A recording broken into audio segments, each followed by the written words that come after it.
वक्फ संशोधित बिल 2024 दोनों सदनों में पास हो चुका है और अब ये राष्ट्रपति के पास जाएगा और राष्ट्रपति की मंजूरी मिलने के बाद ये कानून बन जाएगा। इस मौके पर जानते हैं कि आखिरकार वक्फ अमेंडमेंट बिल 2024 है क्या और इसके कानून बनने से आखिरकार क्या फर्क पड़ने वाला है। वक्फ अमेंडमेंट बिल 12 घंटे से ज्यादा की लंबी चर्चा के बाद वीरवार देर रात राज्यसभा में भी पास हो गया। बिल पर हुई वोटिंग में बिल के पक्ष में 128 वोट पड़े जबकि विरोध में 95 वोट पड़े।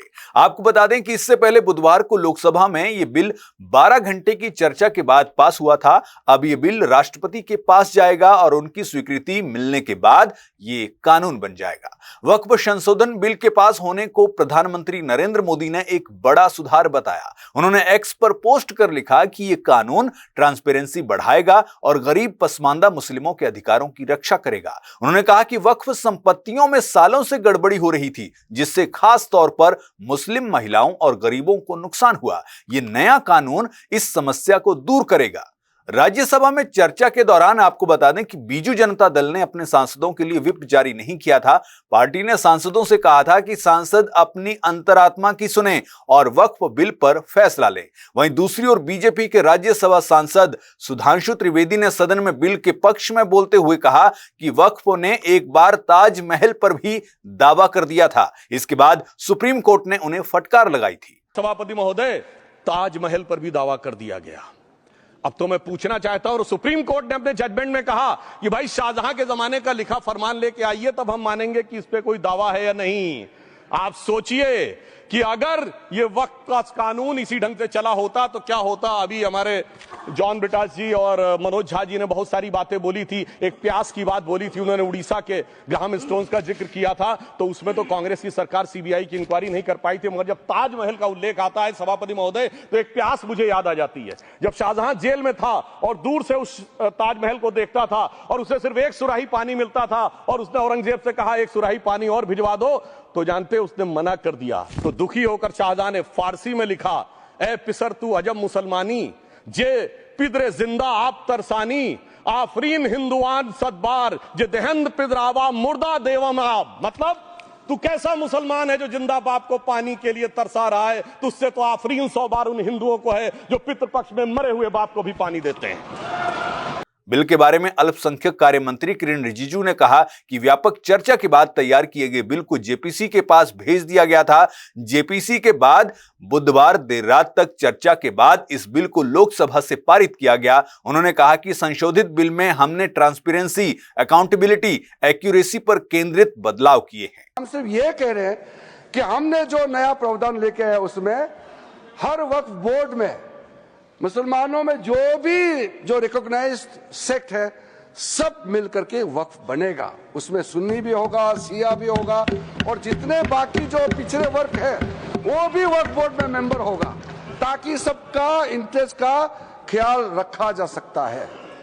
विधेयक पर लोकसभा में पूरे दिन बहस हुई थी। इस दौरान काफी हंगामा भी हुआ, लेकिन देर रात जब वोटिंग हुई तो विधेयक के पक्ष में 288 और विरोध में 232 वोट पड़े।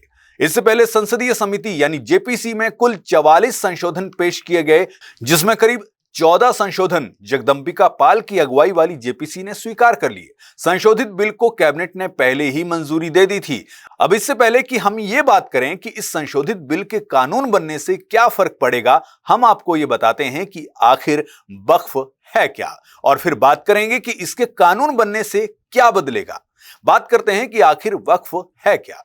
दरअसल वक्फ इस्लामिक कानून के तहत एक ऐसा दान होता है जिसमें किसी संपत्ति को धार्मिक या सामाजिक कल्याण के लिए स्थायी रूप से समर्पित कर दिया जाता है। आमतौर पर यह संपत्ति जमीन, भवन या इमारत या अन्य परिसंपत्तियां होती हैं जिनका स्वामित्व बदला नहीं जा सकता है। इन संपत्तियों के प्रबंधन के लिए एक मुतवल्ली या ट्रस्टी नियुक्त किया जाता है जो इस संपत्ति से होने वाली इनकम को तय उद्देश्यों के लिए उपयोग करता है। वक्फ संपत्तियों का उपयोग मस्जिद, स्कूल, अस्पताल, पुल, कब्रिस्तान और पीने के पानी की सुविधा जैसी सार्वजनिक सेवाओं के लिए किया जाता है।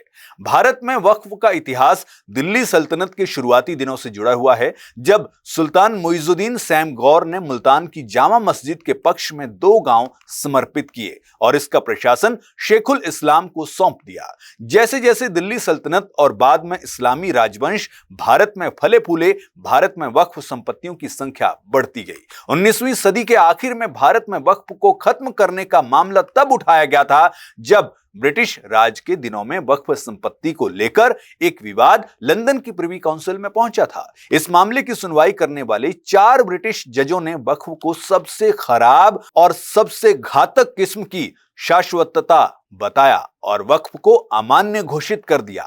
हालांकि चारों जजों के फैसले को भारत में स्वीकार नहीं किया गया और 1913 के मुसलमान वक्फ वैधीकरण अधिनियम ने भारत में वक्फ संस्था को बचा लिया। देश में पहला वक्फ अधिनियम 1954 में बनाया गया था और इसी के तहत वक्फ बोर्ड का गठन किया गया था। साल 1955 में इसमें पहला संशोधन किया गया। इसके बाद साल 1995 में नया वक्फ कानून बनाया गया था। इसके तहत राज्यों को वक्फ बोर्ड गठन की शक्ति दी गई। साल 2013 में संशोधन किया गया और सेक्शन 40 जोड़ा गया, लेकिन वक्फ अधिनियम 1995 और इसका 2013 का संशोधन प्रभावकारी नहीं रहा, जिसकी वजह से वक्फ भूमि पर अवैध कब्जा, कुप्रबंधन और मालिकाना हक का विवाद, प्रॉपर्टी रजिस्ट्रेशन और सर्वेक्षण में देरी, बड़े पैमाने पर मुकदमों को लेकर तमाम मामले सामने आते रहे। भारत की बात करें तो भारत में करीब 8,70,000 वक्फ संपत्तियां हैं, जो 9,40,000 एकड़ जमीन पर फैली हुई हैं, जिससे यह देश का तीसरा सबसे बड़ा जमीनी मालिक बनता है। भारत में वक्फ संपत्तियों की स्थिति की बात करें तो अल्पसंख्यक मामलों के मंत्री और सदन में वक्फ संशोधित बिल पेश करने वाले किरण रिजिजू ने बताया कि भारत में दुनिया की सबसे अधिक वक्फ संपत्तियां हैं, लेकिन मौजूदा कानूनों में खामियों के कारण उनका सही उपयोग नहीं हो पा रहा है। उन्होंने कहा कि यह नया बिल इन संपत्तियों के बेहतर प्रबंधन और पारदर्शिता को बढ़ावा देने के लिए लाया गया है। कैबिनेट मंत्री ने कहा कि इतनी बड़ी संपत्तियों से मात्र 100 करोड़ रुपए सालाना आमदनी होती है, जबकि यह हजारों करोड़ होनी चाहिए। अब बात करते हैं कि वक्फ संशोधित बिल 2024 में क्या कुछ नया है और इस बिल से वक्फ अधिनियम 1995 में क्या-क्या बदलाव आएंगे। आपको बता दें कि इस विधेयक में वक्फ संपत्तियों के बेहतर प्रबंधन और पारदर्शिता के लिए कई संशोधनों का प्रस्ताव रखा गया है। इन प्रस्तावों में सबसे पहला है नाम में बदलाव। वक्फ अधिनियम 1995 का नाम बदलकर यूनिफाइड वक्फ मैनेजमेंट, एम्पावरमेंट, एफिशिएंसी और डेवलपमेंट एक्ट 1995 करने का प्रस्ताव है, जिसे सरकार ने उम्मीद नाम दिया है। महिला और गैर मुस्लिम प्रतिनिधित्व की बात करें तो वक्फ बोर्ड में मुस्लिम महिलाओं और गैर मुस्लिम सदस्यों को शामिल करने का प्रावधान किया गया है। सरकारी संपत्तियों पर नियंत्रण की बात बिल में की गई है, जिसके तहत यदि कोई संपत्ति सरकार की घोषित होती है तो उसे वक्फ संपत्ति नहीं माना जाएगा। वक्फ बोर्ड की जांच शक्तियों में कटौती की गई है, यानी अब वक्फ बोर्ड को यह तय करने का अधिकार नहीं होगा कि कोई संपत्ति वक्फ है या नहीं। पंजीकरण प्रक्रिया की सुधार की बात की गई है, जिसके तहत वक्फ संपत्तियों की पंजीकरण प्रक्रिया को और सरल और पारदर्शी बनाया जाएगा। निगरानी और ऑडिट इस बिल का केंद्रीय बिंदु है। इस संशोधित बिल में यह कहा गया है कि केंद्र सरकार वक्फ बोर्ड के वित्तीय लेन देन और कामकाज की निगरानी कर सकेगी। अब तक वक्फ संपत्तियों की कोई विशेष निगरानी या ऑडिट नहीं हो रहा था। इन बदलावों को लेकर सरकार का तर्क यह है कि यह बिल वक्फ संपत्तियों में पारदर्शिता लाएगा, दुरुपयोग रोकेगा और मुस्लिम महिलाओं और गरीबों को फायदा पहुंचाएगा। वहीं विपक्ष और मुस्लिम संगठन इसे धार्मिक स्वतंत्रता पर हमला मान रहे हैं। उनका कहना है कि यह बिल वक्फ संपत्तियों को कमजोर करेगा और सरकारी हस्तक्षेप बढ़ाएगा।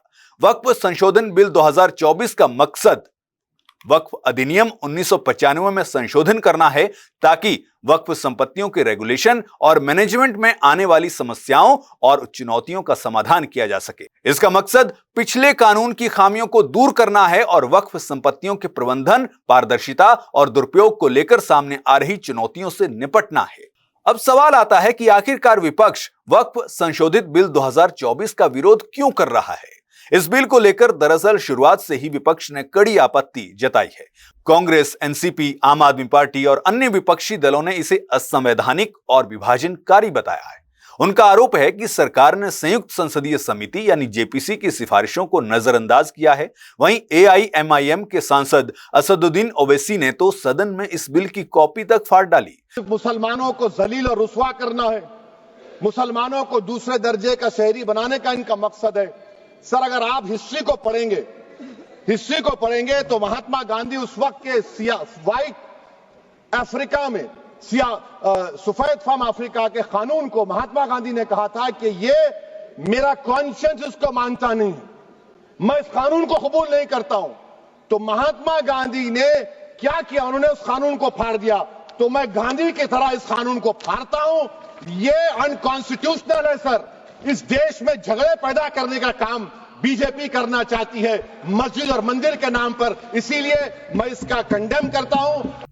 वहीं इस मुद्दे पर केंद्रीय गृह मंत्री अमित शाह ने जो कहा वो भी आपको जरूर जानना चाहिए। उन्होंने कहा कि माइनॉरिटी समुदाय को डराकर विपक्ष अपना वोट बैंक खड़ा करने की कोशिश कर रहा है। उन्होंने कहा कि मुस्लिम भाइयों के धार्मिक क्रियाकलाप और उनके बनाए हुए दान से जुड़े ट्रस्ट यानी वक्फ में सरकार कोई दखल नहीं करना चाहती। मुतवली, वाकिफ, वक्फ सब मुस्लिम ही होंगे, लेकिन यह जरूर देखा जाएगा कि वक्फ की संपत्ति का रखरखाव ठीक से हो रहा है या नहीं। वक्फ बोर्ड में धार्मिक दान से जुड़े कार्यों में किसी गैर इस्लामिक सदस्य को जगह नहीं मिलेगी। वक्फ बोर्ड या इसके परिसरों में जिन गैर मुस्लिम सदस्यों को रखा जाएगा उनका काम धार्मिक क्रियाकलापों से संबंधित नहीं होगा। चैरिटी कमिश्नर किसी भी धर्म या व्यक्ति का बन सकता है। वो सुनिश्चित करेगा कि बोर्ड का संचालन चैरिटी कानून के मुताबिक हो। यह धर्म का नहीं, प्रशासन का काम है। वक्फ बोर्ड का काम वक्फ की संपत्तियां बेच खाने वालों को पकड़कर बाहर निकालने का होना चाहिए। विपक्ष चाहता है, ये केंद्रीय गृह मंत्री अमित शाह की ओर से कहा गया कि विपक्ष चाहता है कि उनके राज्य में चलने वाली मिलीभगत चलती ही रहे, लेकिन अब ऐसा नहीं होगा। 2013 में अगर वह संशोधन नहीं किया गया होता तो यह विधेयक लाने की नौबत ही नहीं आती। वर्ष 2013 में रातों रात तुष्टीकरण की खातिर वक्फ कानून को एक्सट्रीम बना दिया गया, जिसके कारण दिल्ली में लुटियंस जोन की 123 वीवीआईपी संपत्ति वक्फ को दे दी गई। मान्यवर, ट्रस्ट के अंदर ट्रस्टी जो होते हैं, जो चर्च होगा तो क्रिश्चियन होंगे, पारसी भी होंगे, पारसी के लिए वो ट्रस्ट होगा, तो हिंदू होगा तो हिंदू के लिए। अब चैरिटी कमिश्नर हम कहेंगे कि भाई मुस्लिम क्यों आया? मुझे बताओ, चैरिटी कमिश्नर एक्ट में मुसलमान चैरिटी कमिश्नर बन सकता है या नहीं बन सकता है? उसको ट्रस्ट नहीं चलाना है, उसको चैरिटी के कानून के हिसाब से वो ट्रस्ट चले, उसकी देखरेख करनी है। ये धार्मिक नहीं है, ये धर्म का काम नहीं है मान्यवर, ये एडमिनिस्ट्रेटिव वर्क है। और इसलिए तो फिर चैरिटी कमिश्नर हिंदू होगा तो वो क्रिश्चियनों के ट्रस्ट का कैसे देखरेख करेगा? चैरिटी कमिश्नर क्रिश्चियन होगा तो जैनियों के और हिंदुओं के ट्रस्ट का कैसे देखरेख करेगा? अब बताओ कि सारे ट्रस्ट के चैरिटी कमिश्नर अलग अलग बन, देश तोड़ दोगे आप लोग, तोड़ दोगे। हमने साहब, मैं अभी भी आपके माध्यम से, इस सदन के माध्यम से देश भर के मुसलमान भाइयों बहनों को कहना चाहता हूं, आपके वक्फ में एक भी नॉन मुस्लिम नहीं आएगा। ये एक्ट में ऐसा कोई प्रावधान नहीं। मगर जो वक्फ बोर्ड है और वक्फ परिषद है, उसका काम क्या है? वक्फ की संपत्तियां मान्यवर बेच खाने वाले लोगों को पकड़कर इसके बाहर निकालने का। वक्फ के नाम पर औने पौने दाम में संपत्तियों को 100 साल तक किराए पे देने वाले लोगों को पकड़ना है। वक्फ का जो पैसा होता है, इनकम जो घिरती जा रही है, जिसके माध्यम से माइनॉरिटी का विकास करना है, माइनॉरिटी को आगे बढ़ाना है, इस्लाम धर्म की सारी धार्मिक संस्थाओं को पुख्ता करना है। ये पैसा जो चोरी होता है ना, उसको पकड़ने का काम वक्फ बोर्ड, वक्फ परिषद करे। और मान्यवर, वो चाहते हैं कि इनके राज में जो मिलीभगत चली वो चलती रहे। ये नहीं चलेगी, ये नहीं चलेगी। गृहमंत्री अमित शाह ने कहा कि मोदी सरकार का स्पष्ट सिद्धांत है कि वोट बैंक के लिए हम कोई कानून नहीं लाएंगे, क्योंकि कानून न्याय और लोगों के कल्याण के लिए होता है। सबको अपने धर्म का अनुसरण करने का अधिकार है, लेकिन लोभ, लालच और भय से धर्म परिवर्तन नहीं कराया जा सकता। उन्होंने कहा कि 2013 में लाए गए संशोधन विधेयक पर दोनों सदनों में कुल मिलाकर 5.5 घंटे चर्चा हुई, जबकि इस बिल पर दोनों सदनों को मिलाकर 16 घंटे चर्चा हो रही है। हमने संयुक्त समिति बनाई, 38 बैठकें हुई, 113 घंटे चर्चा हुई और 284 हितधारक बनाए गए और इन सब से देश भर से करीब 1 करोड़ ऑनलाइन सुझाव आए, जिनकी मीमांसा कर यह कानून बनाया गया और इसे ऐसे खारिज नहीं कर सकते। उन्होंने यह भी कहा कि वक्फ पर संसद की ओर से बनाया जा रहा कानून भारत का कानून है, इसे सभी को स्वीकारना होगा। 1913 से 2013 तक वक्फ बोर्ड की कुल भूमि 18 लाख एकड़ थी, जिसमें 2013 से 2025 तक और नई 21 लाख एकड़ भूमि बढ़ गई। लीज पर दी गई संपत्तियां 20,000 थीं, लेकिन रिकॉर्ड के हिसाब से 2025 में ये संपत्तियां शून्य हो गईं, ये संपत्तियां बेच दी गई। यह विधेयक जमीन की सुरक्षा प्रदान करेगा। किसी की जमीन घोषणा मात्र से वक्फ नहीं बनेगी और उसे सुरक्षा मिलेगी। दान केवल अपनी संपत्ति का किया जा सकता है, यह केंद्रीय गृह मंत्री अमित शाह की ओर से कहा गया और साथ ही उन्होंने यह कहा कि सरकारी या किसी और की संपत्ति का दान नहीं किया जा सकता है। वक्फ की संपत्ति को घोषित करने के अधिकार को समाप्त कर दिया गया है और अब इसे कलेक्टर से सत्यापित करवाना होगा। अब किसी की भी जमीन सिर्फ घोषणा मात्र से वक्फ की संपत्ति नहीं हो जाएगी। अमित शाह ने जोर देकर कहा कि अल्पसंख्यक समुदाय के लोगों में भय पैदा करना एक फैशन बन गया है। राम जन्मभूमि, ट्रिपल तलाक और सीएए के समय भी मुस्लिम समुदाय के लोगों में भय पैदा करने की कोशिश की गई, लेकिन मुस्लिम समुदाय भी जानता है कि भय की कोई बात नहीं है। 2 साल हो गए सीएए से किसी की भी नागरिकता नहीं गई है। अगर सीएए से किसी की नागरिकता गई है तो विपक्ष उसकी जानकारी सदन के पटल पर रखे। मोदी सरकार यह संकल्प लेती है कि इस देश के किसी भी नागरिक पर, चाहे वो किसी भी धर्म का हो, कोई आंच नहीं आएगी। यह बात जो है केंद्रीय गृह मंत्री अमित शाह की ओर से कही गई। दोनों सदनों में लंबी बहस के बाद वक्फ अमेंडमेंट बिल 2024 पास हो चुका है और दोनों सदनों में सरकार की ओर से जहां यह विश्वास दिलाया गया कि यह बिल जो है जब कानून बनेगा तो कहीं ना कहीं इसमें सुधार की बात होगी और इससे बड़ा फायदा जो है वो होने वाला है। खास तौर पर गरीब मुस्लिम महिलाओं को ये बिल जो है ये अधिकार देता है और वक्फ में शामिल होने का अधिकार भी देता है। और इसके अलावा साथ ही साथ सरकार की ओर से यह भी कहा गया कि इस बिल से मुस्लिम समाज को फायदा ही होने वाला है। हालांकि विपक्ष की अगर बात करें तो विपक्ष इसके खिलाफ जो है वो लगातार सदन में भी बोला और सदन के बाहर भी बोल रहा है और उसकी तरफ से यह कहा जा रहा है कि यह बिल जो है ये विभाजनकारी है। बहरहाल आपका इस पूरे मुद्दे पर, खासतौर पे वक्फ अमेंडमेंट बिल पर क्या कहना है, आप हमें कमेंट करके बता सकते हैं।